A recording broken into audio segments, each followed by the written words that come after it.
انتوا فين؟ نايمين على ودانكم؟ واكلين تطوره؟ يا كبير الحكايه دي الحكايه دي حصلت لانكم ريحتوا ومليتوا بطونكم وكروشكم كبرت، لان بقى علف فيكم زي البهايم. يا كبير رجاله الحكومه كانوا مأمنين مدخل الصوان. اخلص يا ولدي الكلام انت. محدش يفتح خشمه. من امتى واحنا بنعتمد على الحكومه عشان تأمنا؟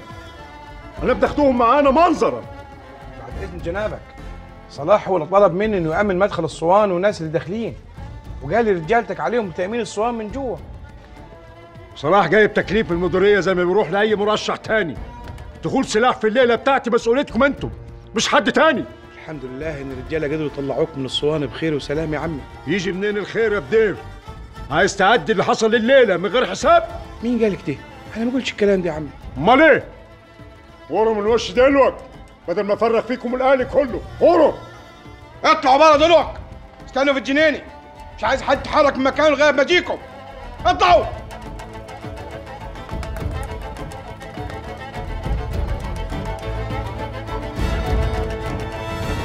انت غلطت. ما رضيتش حاسبك قدام رجالتك عشان ما جلدش هيبتك. اقسم لك يا عمي اني محفظهم شغلهم ومديهم سلاح زين زي كل مره ومنتورهم في الصوان كله. ما حدش شاف شغله زين. مصطفى اللي كنت معارض يجي معانا هو اللي فداني. الحمد لله ان ربنا الهم وتصرف زين يا عمي. مش هو ده الخطر اللي عايش وسطينا زي ما جنابك قلت؟ يا كبير عرفت ان ليا نظرة ابعد من نظرتك بكتير. شفيق اطلع عند على مصطفى، انا عايزه دلوك. دورت عليه وسط الرجاله اللي رجعوا ما لقيتهوش. امال راح فين؟ لسه باقي الرجاله ما رجعوش، تلاقيه هيجي معاهم.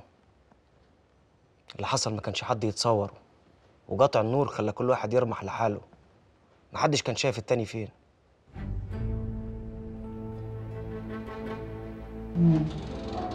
نفسي اعرف مين ممكن يهاجم جعفر وسط رجالته والناس اللي بتأيده. والله يا فندم هي مسألة محيرة. جعفر أعدائه كتير وما نقدرش نحسبها دلوقتي. التدافع والقلق الكبير اللي حصل مع انقطاع الكهرباء خلوا المهمة صعبة. فعلا الزحمة والرعب اللي صاب الناس كان شيء رهيب. أكيد اللي خطط للحكاية دي حد قوي جدا، ده قدر يقطع الكهرباء عن نص البلد تقريبا. معاك حق يا ماهر، بس الغريبة بقى إن صلاح والقوة اللي معاه كانوا بيؤدوا واجبهم بطريقة مثالية جدا، ودي حاجة غريبة على صلاح. يا فندم لو صلاح ما اشتغلش صح في ظرف زي ده، أمال هيشتغل إمتى؟ أيوه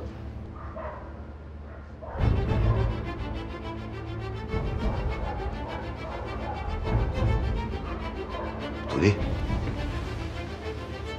حاجة غريبة فعلا. هي فين المنطقة دي؟ لا لا لا لا، أنا جاي أستكشف بنفسي.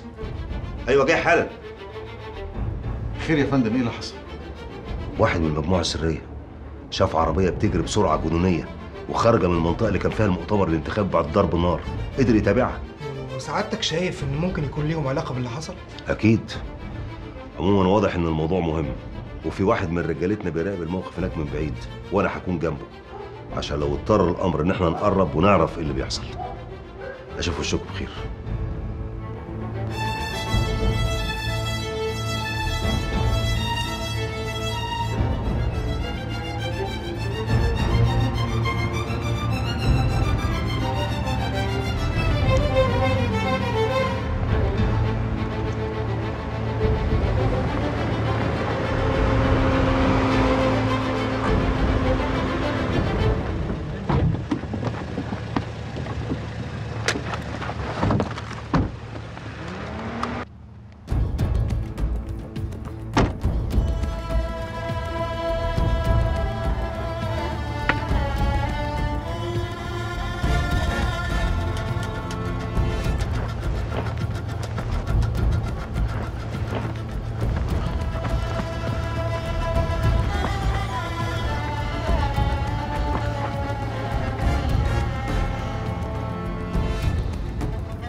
كأنك ما تعرفنيش يا طلعت، ولا كنت فاكر انك مش هتشوف خلقتي غير في الأحلام؟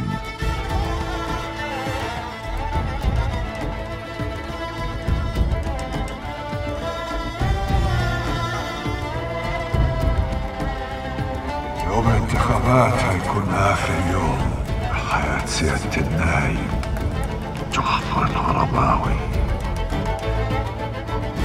آخر حاجة كان ممكن أتصورها إنك تغدر بيا وتبيع الاتفاق اللي كان بينا وتخون العهد اللي تعاهدنا عليه وحطينا يدنا في يد بعض. العهد، اتفاق. انت اللي كنت بتقول لي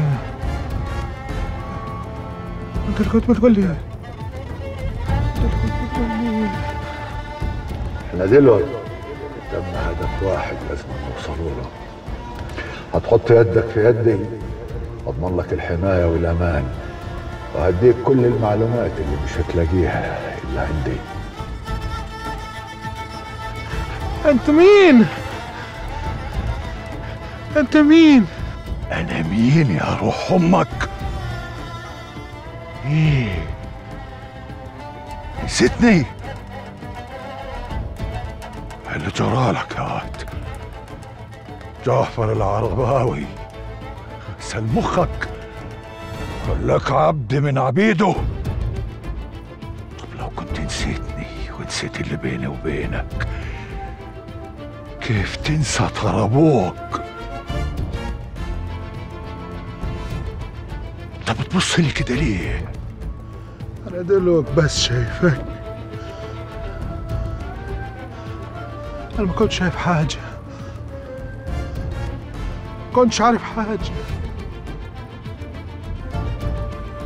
ايه اللي حصل؟ كنت بتتعاطى حاجات ولا حنيت لاخوك وخلاك تغير تفكيرك؟ كاني ما اعرفكش، كانك واحد تاني، نفس الشكل ونفس الهيئة، لكن مش هو طلعت. أنا هو، أنا طلعت الصعيدي، بس كأنه بعيد، عايز أطوله بيدي، نفسي أطوله بيدي.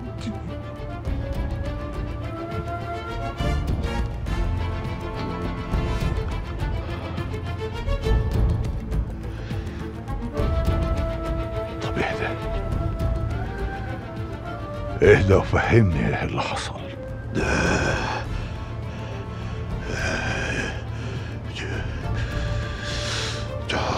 جعفر العرباوي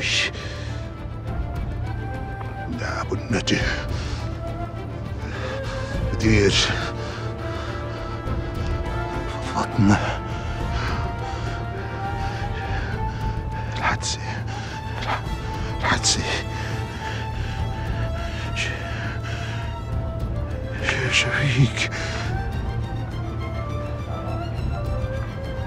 شفيق